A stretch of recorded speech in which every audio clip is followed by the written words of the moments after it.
You know, in this YouTube channel, I talk about a lot of things, and one of those things is lost media. And when talking about lost media, I always think of lost media as a scary horror type in the genre of YouTube videos. Because in a way, it's something very eerie about talking about something that's lost and forgotten about, and us trying to uncover it. Think about it, it's like one of those movies like the Da Vinci Code, or I don't know, the Indiana Jones, something like us trying to figure out something that's been lost through years and even decades, and us finally finding that piece of media and us basically getting nothing for it because, hey, remember this?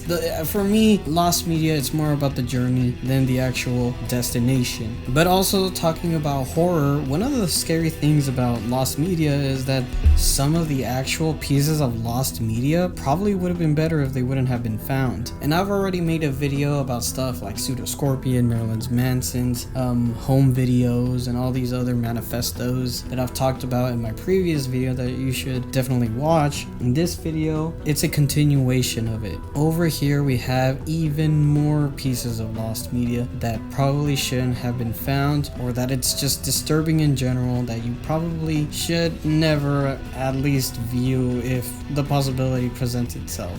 My description should be the only thing you should focus with and know about this piece of media. So with that being said, take a ride with me and enjoy even more disturbing pieces of lost media that shouldn't be found.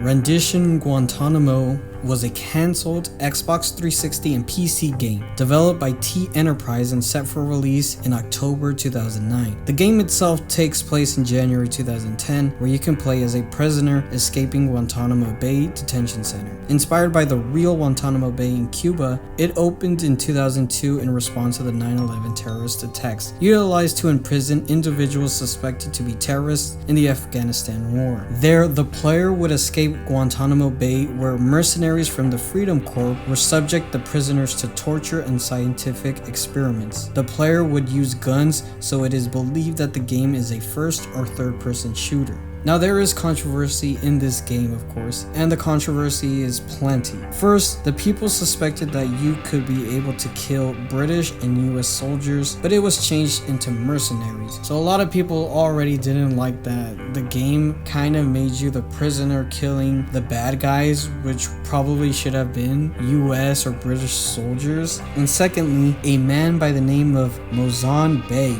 who traveled in the Afghanistan war to help people who got caught up in between the war, was sent to prison, and more specifically, it was Guantanamo Bay. Apparently, he was brought in by T Enterprise to make sure that they captured the whole thing and to make it more realistic and to keep it, connected to the actual thing. The game being connected with the Al-Qaeda ties, being suspected to be anti-war, and its connection with Beggs itself made a lot of people feel like it was anti-American and pro-terrorist. And it even had so much backlash that news outlets were reporting about this game and calling it a message to attack the United States because it's not going along with what we were going for and all that stuff. It was reported that 25% of the game was completed, but because of the backlash, the development of the game was stopped, and even the trailer itself was lost. But in 2019, the teaser trailer was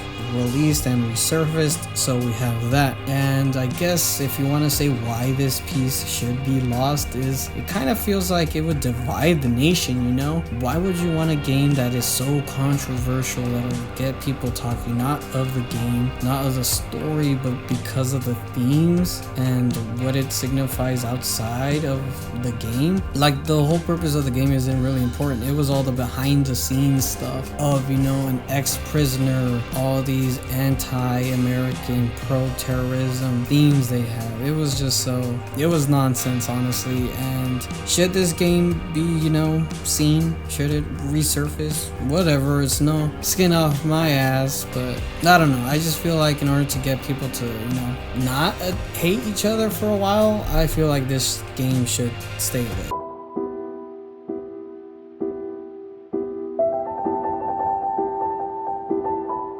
Natalie Maines from the famous country band the Dixie Chicks, now known as the Chicks, spoke out about the President George W. Bush's declaration of war on Iraq. After speaking against the invasion from a concert in London, even stating that she was ashamed of being from Texas, the same state Bush is from. Multiple fans hated them, calling them traitors, impacting their sales and sponsorships. They were forced to make a public apology, but everyone thought it was too late. So what am I going to talk about? Well, what is this important piece of media that was, so disturbing that it should be lost? Well, during the outrage, one fan was so enraged that they wrote a letter threatening the lives of the band members. Apparently, the fan in graphic detail told them the method, location, date, and weapon in mind. Quotes like, "You will be dead at your show in Dallas" were mentioned. Because of this, their tour had extra security wherever they were in public and had to be escorted in and out of their concert in the Dallas show. Maine said that she has no intention in releasing the letter, saying she will never let anyone see it because of the bone-chilling graphic nature of it. One known piece of the letter is found in their 2006 hit Not Ready to Make Nice, where the lyrics "shut up and sing or your life is over" appeared. That same year, a documentary of the incident was titled "Shut Up and Sing." It is unknown if the FBI or Maines has a copy of the original letter. Now, after talking about this and discussing, now you know why we shouldn't have, seen this letter. It is a little scary that Natalie Maines, just for speaking out, got not just her career ruined, but also her life ruined, and that's a scary thing. And for Natalie Maines, I think it's good that we don't see this letter. She has it there and will always remember that there was someone so mad that they wanted to actually kill her. Now, I don't know if it was just an empty threat or a legit thing and, their plans got foiled because of the extra security. Who knows? It's just a crazy thing, and it just shows you how people can be so crazy.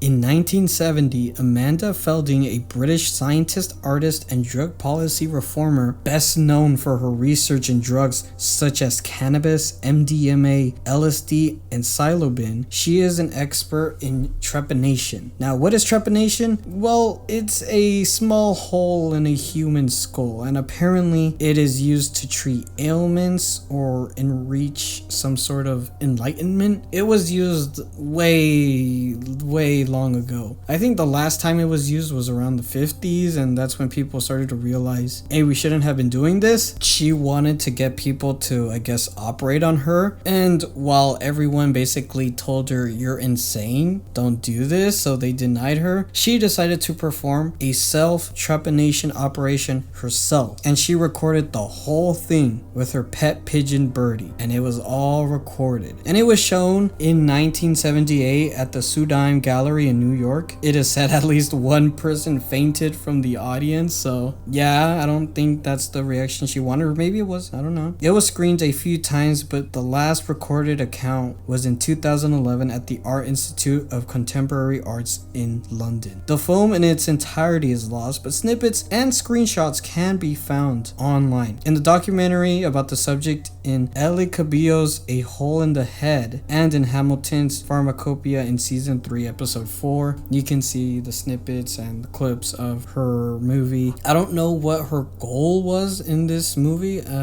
I guess she wanted to see what the hype was about trepanation. I don't know if it was to reach enlightenment. Maybe she is a drug researcher after all, so maybe she was trying to see what part of the brain connects to drugs. Maybe she can get pleasure without using drugs. I don't know, but I don't think people should be seeing this. One, this might be a mistake in her part, and even if it isn't, it's disgusting, so no thank you.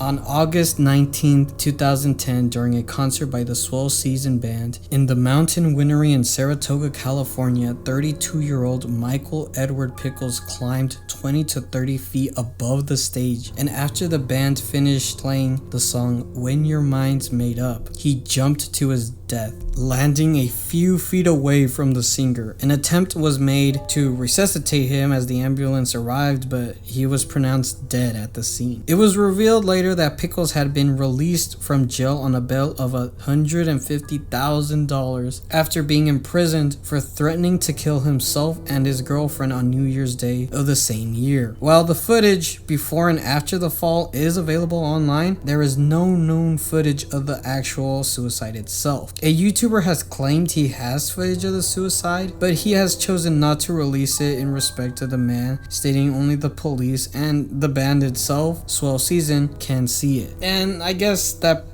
perfectly puts to point why I don't want to see it. It's just, a sad suicide, and you could see these all online, so it's not really special. But, the man said it best himself in respect to the man, the family, and even the people around there in the show themselves. I don't think they want to relive this horrible moment.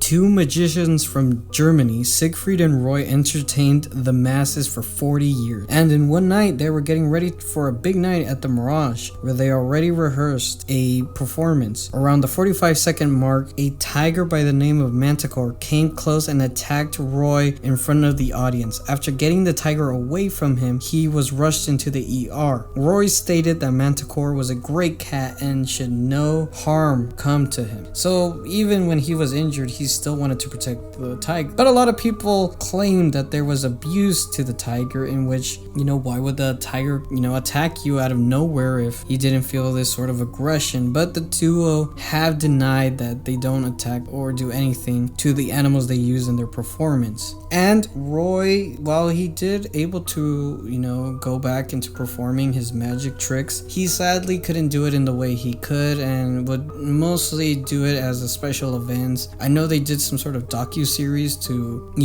talk about all the hardships he had to face and all of this stuff. And he was never the same after that. And both of them died like 2 years ago. I think Roy died in 2019 and Siegfried died in 2021 or 2020 due to COVID complications. So they're both gone. And in respect of Roy, I don't think we need to see the mauling of the tiger, as I'm pretty sure the event place that was being held, the Mirage, has cameras. But at the same time, do you really want to see a guy getting mauled by a tiger?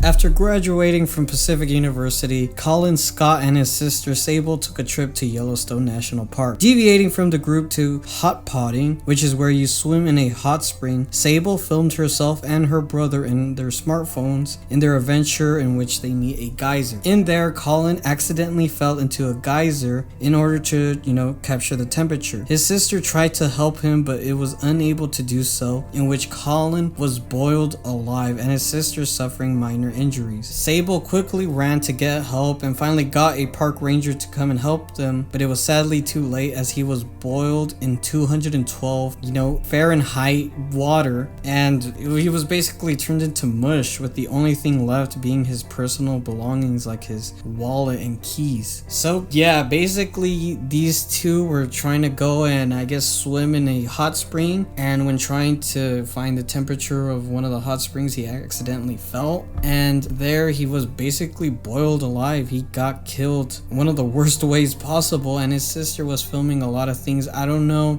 what the filming contains, nor I want to know. Apparently the film does exist, as she was filming once they started their adventure from the boardwalk into him also falling into the spring. Officials basically said that they don't want to release the footage out of respect of Scott and his family, and yeah, that's basically it. Why would you want to see a guy being boiled alive? Is crazy, and it's such a sad thing that it happened to him, especially after he just graduated from university. One of the hardest things you can do as a human is pass the university exams and just graduate, and he sadly wasn't able to basically use that degree that he just got. And man, I'm pretty sure his sister feels horrible. Even if it wasn't her fault, she could have done so much to help him, and she did get like minor burns, but it wasn't compared to what Colin suffered through. So yeah, no thank you.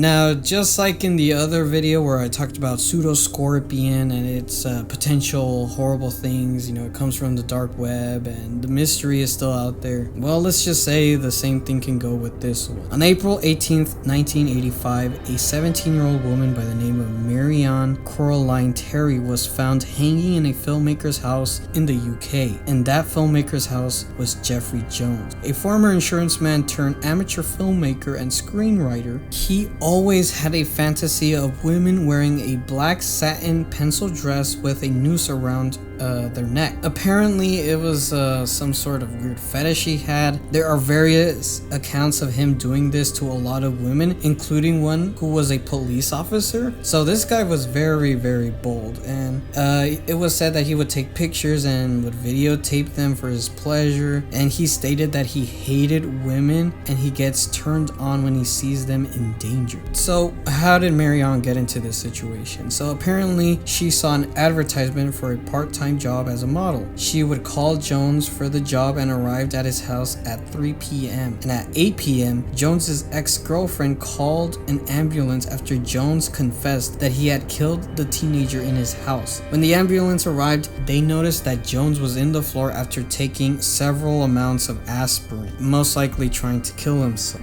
but it was never confirmed. He was taken to the hospital, but the police would later detain Jones after sufficient evidence was found, the statements admitting to his crime, photos and videos, and also a script with the title Enough Rope would lead to his arrest. There has been limited info on the lost film and footage, if there is any to begin with. The thing is, apparently during the photograph, I guess something went wrong and Jones said that he was trying to save Marianne, who accidentally, I guess, put herself to hanging, but she was over there rustling around and tried to bite him or something, and that's when she ultimately lost her life. And of course that's bullshit. So that's the interesting part, is we don't know what that footage may contain. I'm pretty sure if there is any, it might contain Marianne's death. The thing is that Terry's death and Enough Rope are the same, so it is kind of concluded that Marianne's death and whatever the script of Enough Rope are connected. We don't know if Marianne was a participant in Enough Rope. We don't know if that story was for someone else. Who knows? And good thing we don't know. And right now the case is not available until the year 2070, so we won't get enough information about this. I mean, I did see that when he wrote what he told his ex-girlfriend, he said, "I murdered the girl, the innocent girl. I murdered her in hatred." So this guy should be dead. I don't know why he's still alive if he is. I mean, it did take place during the 80s. Who knows if he's even alive? But right now we shouldn't see these things for a lot of reasons. One, it's some sort of weird snuff film, if any.